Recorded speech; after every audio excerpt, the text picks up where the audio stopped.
말씀은 예수를 믿고 제일 실천하기 힘든 말씀이 아닌가 생각합니다. 원수를 사랑하라. 얼마나 힘든 말씀입니다. 저는 처음에는 구원이라는 것은 단순 명료하다고 생각했어요. 예수 믿고 구원받고 천국 간다. 그래서 사형리 네 가지 원리로 딱 전하면 끝이라고 생각했어요. 처음에. 근데 신앙생활을 오래 하다 보니까 예수 믿고 구원받아 생활하는 것이 단순한 것이 아니구나 하는 것을 경험하게 되었습니다. 예수 믿는다는 것은 믿음의 길은 단순한 것이 아니라 힘든 길이더라. 너무너무 힘든 길. 또 어떤 때는 외로운 길이에요. 또 어떤 때는 정말 사명 갖지 못하면 이 길을 걸어갈 수 없는 길이라는 것을 깨달았습니다. 그래서 예수님도 믿음의 길은 넓은 길이 아니라 좁은 길이다.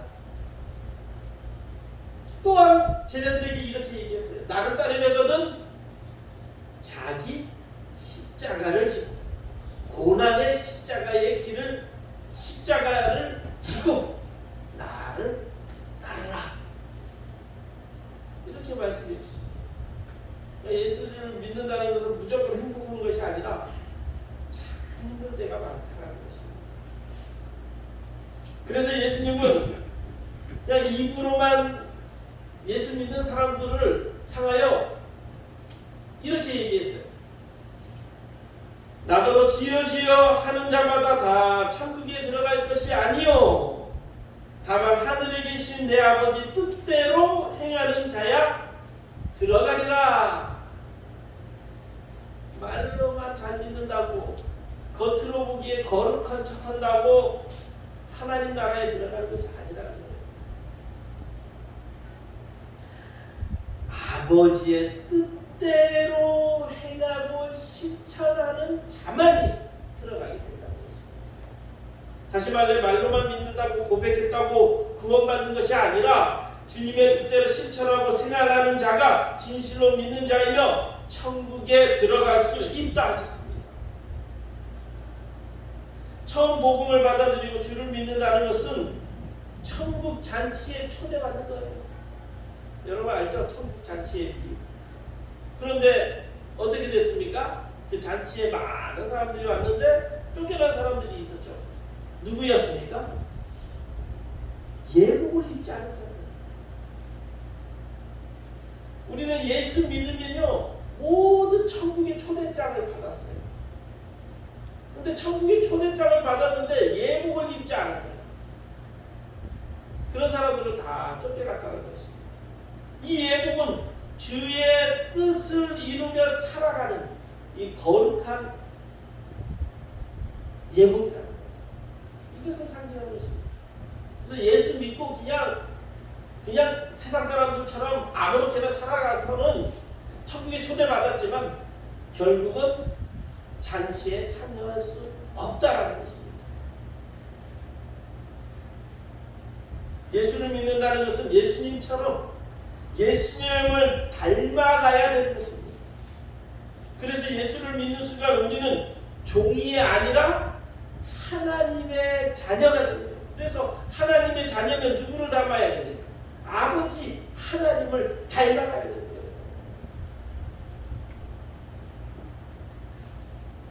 마치 에덴 동산의 첫사람 아담처럼 되는 것이 구원입니다.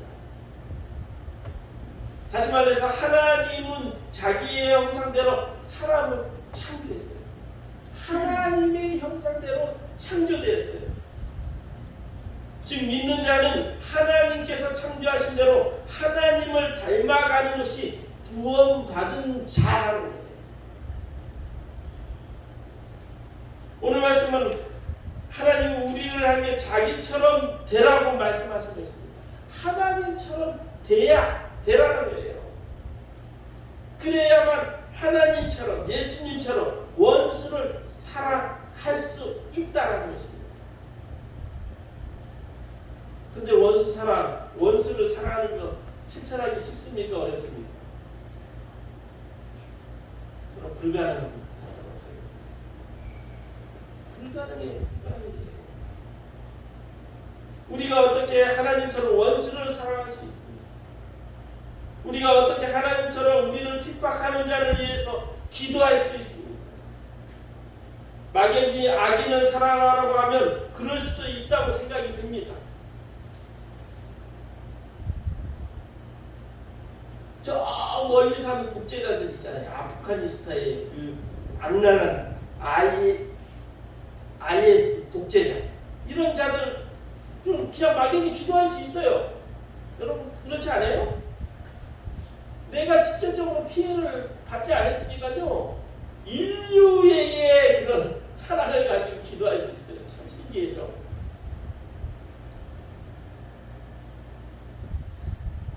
그러나 내가 직접적으로 핍박을 받은 사람을 위해서는 기도하기 힘들어요.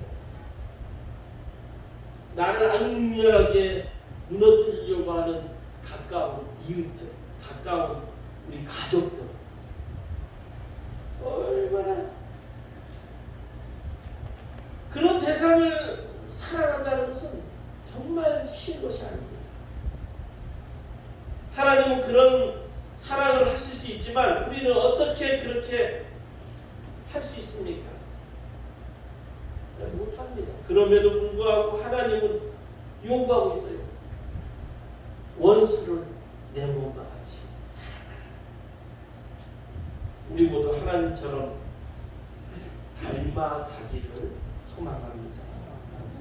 그것이 하나님의 뜻이며 하나님께서 우리에게 주시는 메시지입니다. 그래서 우리는 이 숙제를 완성해야 돼요. 원수를 사랑하라. 정말 어려운 말씀입니다. 실은 저도 이것을 실천할 수가 없어요. 너무 억울하고 원망 당한 일들을 여러 번 겪은 사람들요, 이 머리로는 용서가 된다고 하는데 마음으로는 그 사람만 보면 상처가 돼요. 지금도 상처가 남아있어요. 쉬운 것이 아니에요.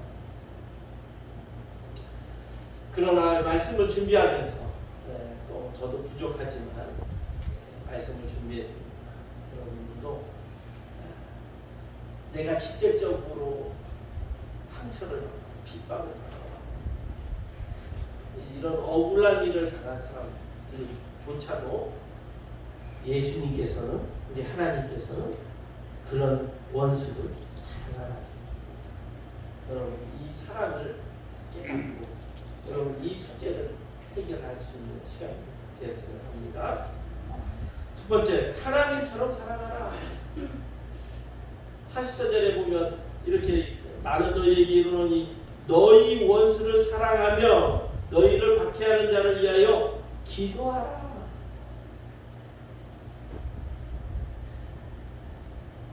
너희 원수. 또 다른 데에서는 내 이웃을 내 몸같이 사랑하라. 너무 부담스럽지 않습니까? 어떻게 내 몸같이 사랑할 수 있겠습니까? 예수님 당시에 바리새인들은 이 말씀이 너무 힘든 거예요. 그래가지고 살짝 바꿨어요. 그래서 43절에 보면 이렇게 얘기해요. 또 내 이웃을 사랑하고 내 원수를 미워하라 하였다는 소리를 너희들이 하고 있지 않느냐. 43절에는 이렇게 얘기해요. 이 누구들이냐? 바리새인과 서기관들이 지금 내 이웃은 사랑할 수 있지만 원수까지는 미워하라. 이들이 이렇게 바꿔버렸어요. 그리고 이 바꾼 것은 사람들에게 가르쳤어요. 어떻게 원수를 사랑할 수 있겠어요?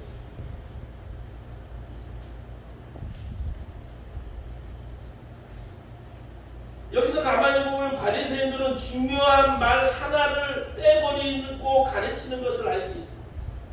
내 이웃을 내 몸같이 사랑하라 하셨는데 내 몸같이를 빼버리거든요. 그냥 내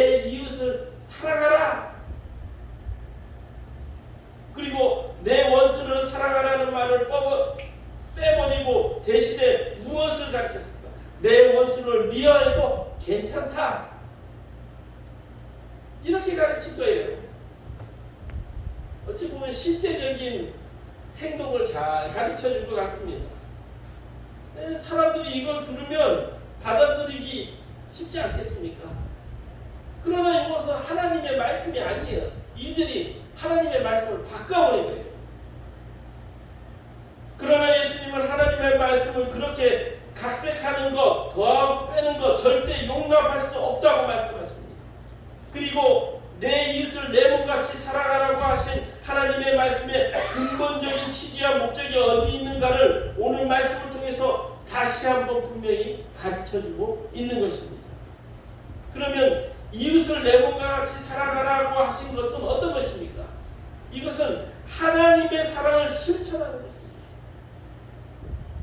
하나님의 사랑은 너무 커서 선인과 악인을 구태여 구분하지 않습니다. 선인도 사랑하고 악인도 사랑합니다.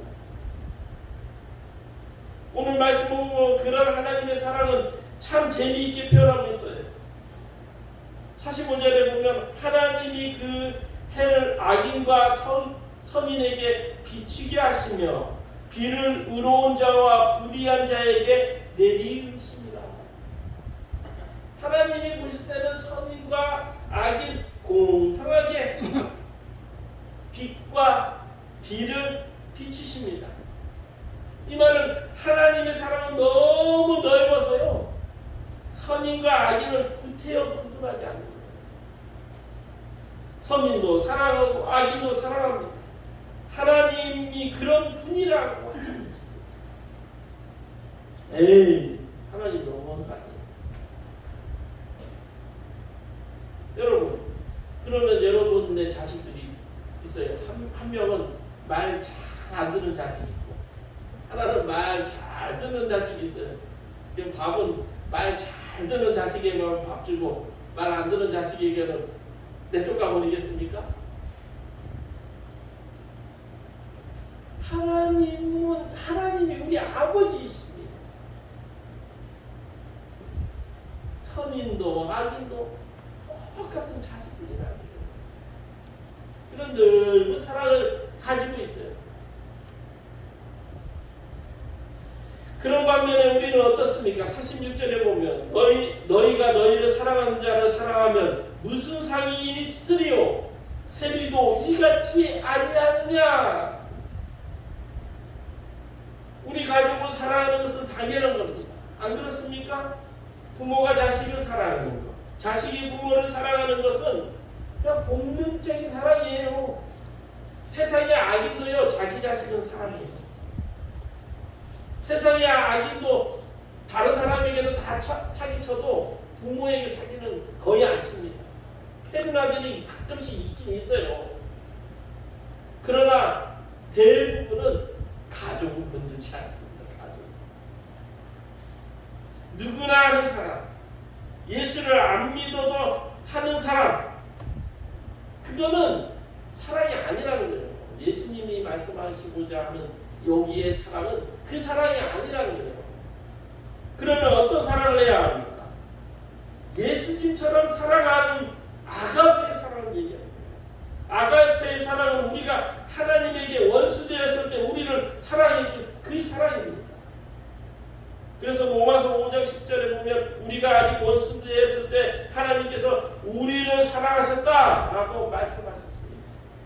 우리가 원수되었을 때 무조건 사랑해 주신 그 사랑이 아가페의 사랑입니다.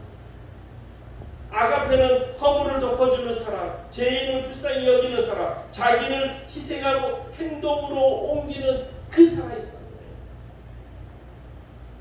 하나님은 이 사랑을 예수님이 죽으신 십자가에 보여주셨습니다. 누구든지 예수님을 믿음으로 그 십자가 앞에 나아가기만 하면 그 사랑을 십자가에서 모든 죄를 씻어주셨어요. 예수님께서 직접 보여주셨어요. 원수를 사랑하는. 우리가 예수 믿고 하나님의 자녀가 되었습니다. 그리고 부모는 자식이 자기를 닮기를 원합니다. 우리는 하나님을 향해 아버지 하나님이라 하나님 아버지야. 그러면 누구를 닮아야 돼? 우리 하나님을 닮아야 돼. 부모님의 좋은 점을 본받아가지고 예? 훌륭한 사람으로 자라는 것이 또 부모의 마음이 아니겠습니까? 하나님도 마찬가지예요. 좋은 점을 닮아가지고 잘 큰 거 얼마나 감사하겠습니까? 근데 우리 인간은 불완전하지 않습니다. 그래서 우리의 나쁜 점도 있고 좋은 점도 있어요. 그런데 우리 자식들 보면요, 저거는 닮지 말았으면 좋겠다 하는 것도 닮아있고, 또 저거 좋은 점을 닮았으면 좋겠다 하는 것도 닮아있고, 모두 닮아있더라. 그러나 우리 하나님은 완전하십니다. 하나님 닮는 것이 제일 좋아요. 두 번째, 하나님처럼 온전하라. 예, 우리 48절의 마지막으로 그러므로 하늘에 계신 너희 아버지의 온전하신 것 같이 너희도 온전하라. 하나님께서 우리에게 자기처럼 온전하라고 하신 말씀이 무슨 말씀입니까? 하나님께서는 우리를 처음에 창조하실 때 하나님이 갖고 계셨던 목적에 부합되는 사람이 되는 것을 말합니다. 하나님께서 우리를 만드실 때 어떤 목적을 가지고 창조하셨습니까? 예. 우리 창세기 1장 27절에 보면요, 하나님이 자기 형상 곧 하나님의 형상을 가지고 사람을 창조하셨다. 남자와 여자를요, 하나님이 자기의 형상을 가지고 창조했대요. 하나님이 우리를 창조하실 때 본래 의도는 하나님과 똑같은 닮은 존재로 창조하였다는 거예요. 너무 큰 은혜 아닙니까? 하나님을 닮게 우리 사람을 창조해요.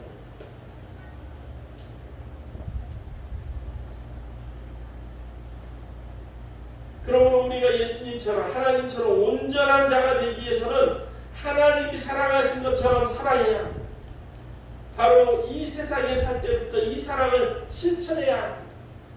성도 여러분, 천국에 가면 원수가 없습니다. 천국에는 우리가 사랑하고 싶어도 우리를 핍박하는 자가 없습니다. 구원이 이 세상에 있을 때 하나님처럼 되는 것입니다. 그래서 하나님이 원수를 사랑했습니다. 우리도 원수를 사랑해야 합니다. 원수가 굶주리는 것을 보고 먹을 것을 갖다 줘야 하고, 그가 목마른 것을 보면 마실 물을 주어야 합니다. 그리고 그를 위해 기도해 드려야 합니다. 그들을 미워하고 원수를 갖겠다고 생각하면 안 되는 것이 하나님의 사랑입니다.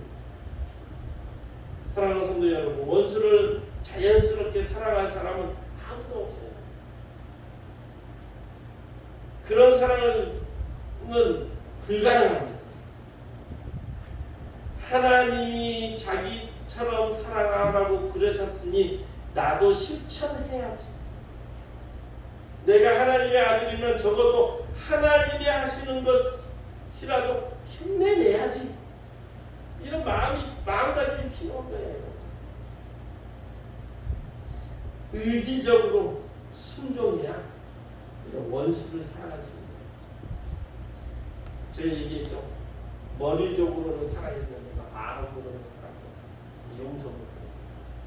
어쩔 수 없어요. 그런데 시간이 지나니까 어떻게 되냐? 그 사람이 불쌍해지. 처음에는 제가 약자니까 그 사람이 원망스러워요.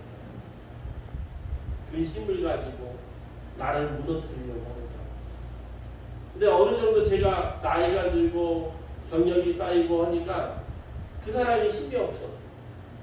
그러니까 용서를 구해요. 용서해 주는 거예요.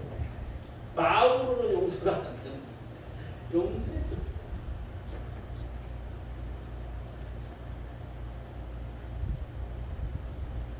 옛날이나 지금이나 하나님처럼 원수를 사랑하라 하실 말씀은 정말 실천하는 것이 힘듭니다.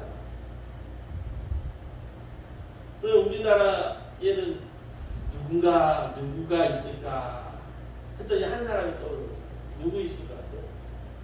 여러분 우리 한번 예전에 갔었죠? 예 맞아요. 사랑의 원자 여수의 손영원 목사님 이분이 아닐까? 이분은 평양신약교에 졸업했어요. 그때 당시에 평양신약교 어마어마한 지식인입니다. 그런데 큰 교회 담임 목사로 간 것이 아니라 37살 때 전라도 여수 그 깡촌에 나병 환자들의 교회 여수 예영원 교회 담임 목사로 간 거예요. 아무도 안 가는 거예요. 지금 가라고 해도 아마 그쪽이 잘 안 갈 거예요. 나병 환자들이 있는데 그때 당시에는 지금은 치료제가 있습니다. 근데 그때는 치료제가 없을 때예요. 그냥 잘못하다가 나병 걸리는 거예요. 문둥병 걸리는 거예요. 근데 일제 강점기 때 신사참배를 강연이가 손양원 목사님은 신사참배를 거부해가지고 5년 동안 옥살이를 당했어요. 광복절이 되니까 옥살이에서 풀려납니다. 그때 당시에 이 머리가 잘 돌아가는 목사들은요 신사참배는 우상숭배가 아니다 하면서 큰 교회에서 떵떵거리면서요 목회 잘했던 사람들도 많았어요. 많은 목회자들이 그렇게 살았어요. 근데 손영원 목사님은 아무도 안 가는 남의 형제 거기에 담임 목사고 또 신사참배를 거부해서 5년 동안 옥고를 치렀습니다. 그 3년 후에 어떤 일이 일어나냐면 여수에서 어떤 일이 일어납니까? 달라져. 거기에 공산들이 들어와가지고 그냥 청년들을 그냥 막 잡아 죽이는 거예요. 특히 예수 믿는 사람들을 야 너 예수 믿으면 요거는 북한은 그래서 예수를 안 믿습니다. 예수 믿는 것은 죽일 죄로 생각합니다. 손영원 목사님 두 아들도 그 사람들에게 청년들에게 잡힌 거예요. 그래가지고 야 너 예수 포기하면 내가 살려줄게. 근데 두 아들이 포기 안 해가지고 결국 그들에게 끌려가서 총살당하고 순교합니다. 근데 송 목사님은 두 아들의 시체를 앞에 놓고 슬퍼하면서 10가지의 감사기도를 해요. 제가 잠깐 읽어주겠습니다. 10가지. 무엇을 감사합니까? 1. 나 같은 죄인이 혈통에서 순교자 자식들이 나오게 했으니 감사합니다. 2. 많은 성도 가운데 이런 귀한 보배 같은 아들들을 나에게 맡겨주신 것을 감사합니다. 3. 3남 3녀 중 가장 아름다운 두 아들을 바치게 되었으니 감사합니다. 4. 하나들의 순교도 귀하다 하거늘 두 아들이 순교를 했으니 감사합니다. 5. 예수를 믿다가 병들어 죽은 것도 복이라 하거늘 하물며 전도하다가 순교했으니 얼마나 감사한지요. 6. 미국 유학 가려고 준비하던 큰아들 미국보다 더 좋은 천국 갔으니 감사합니다. 7. 나의 사랑하는 두 아들을 총살한 원수를 해결시켜 내 아들 삼고자 하는 사랑의 마음을 일으켜 주시니 감사합니다. 8. 두 아들의 순교함으로 무수한 천국의 아이들이 생겨날 것을 생각하니 감사합니다. 9. 역경 중에 이상 8가지의 진리와 하나님의 사랑을 찾는 기쁜 마음, 여유 있는 믿음을 주시니 감사합니다. 마지막으로 10번째, 나에게 분수에 넘치는 이런 과분한 큰 복을 내려주신 것은 부모님이 새벽마다 부르짖던 수년간의 눈물로 된 기도의 결실이요 나의 사랑하는 나환자 형제 자매들이 기도해 준 그 성의의 열매로 알고 여러분 모두에게 감사합니다.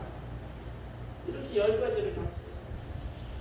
놀라운 사실은 두 아들을 장례하는 그 시간에 이미 원수를 용서하고 양아들로 삼겠다고 하는 마음을 가졌다는 거예요. 장례를 마치고 손영환 목사는 두 아들을 죽인 그 원수를 꼭 내 아들로 삼겠다 여겨서 양아들로 삼았어요. 용서해 주셨어요.